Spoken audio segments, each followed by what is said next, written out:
the Spencer Gulf Marine Park. For 3 months of the year, this is the only place in the world where you can swim with Australian giant cuttlefish.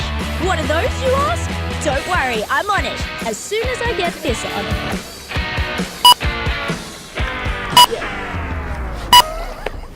I feel like a secret agent. Let's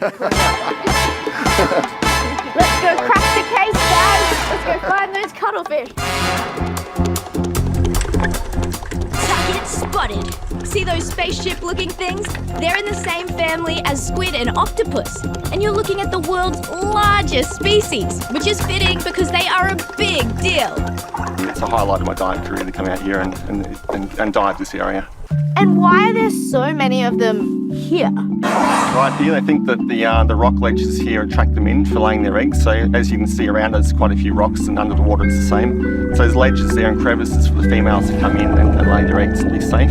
So we're basically crashing some romantic dates. Do you think they care that we're in there with them? You'll think they would, but as you saw them out there, they just ignore us. We can cruise over the top of those and they just ignore us and they just go about what they're doing. I've been taking photos of them before. I've had them come up and sit on my shoulder before. They're just so friendly to people. They just hover around you the whole time. That's so cool. So yeah, no wonder some people call them cuttlefish by mistake.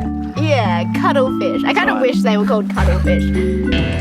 But no cuddling is happening between the males, just some serious rivalry.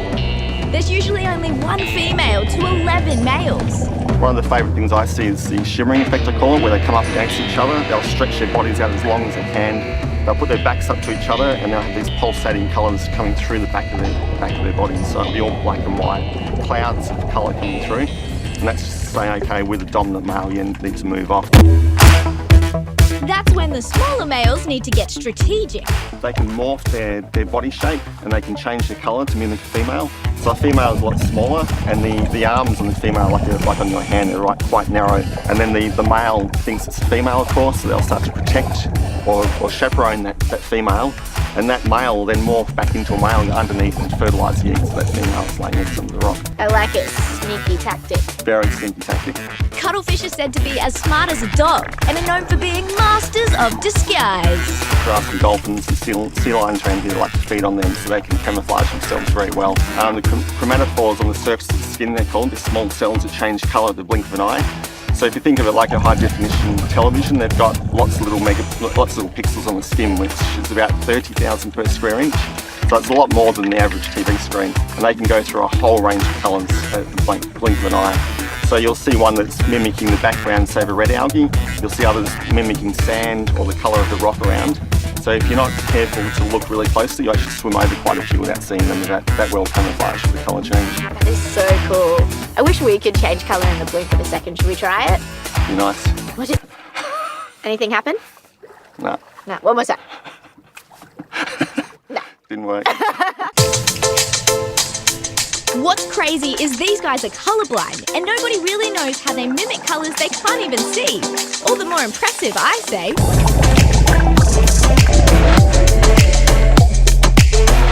Shelley, I feel like we made friends with the cuttlefish out there today.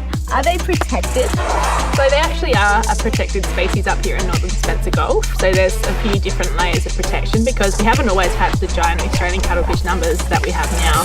Thankfully, they're up to at least 120,000 and that's because the government's taken a few steps to protect them. The cuttlefish here are just super amazing. They're just so cool. And for people to experience that firsthand, it kind of changes their perception of the ocean. And you get them in there and they swim through their snorkels. It's just so amazing how getting people to have these experiences. And the more you connect with something in the ocean, the more that you realise that you want to protect it for the future. Just like we did today. Absolutely. Made some friends. Cuttlefish friends. Absolutely.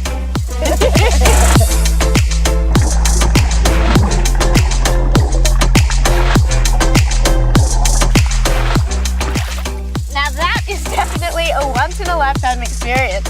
I'm going to stick around and soak it all in a little longer. Catch you later.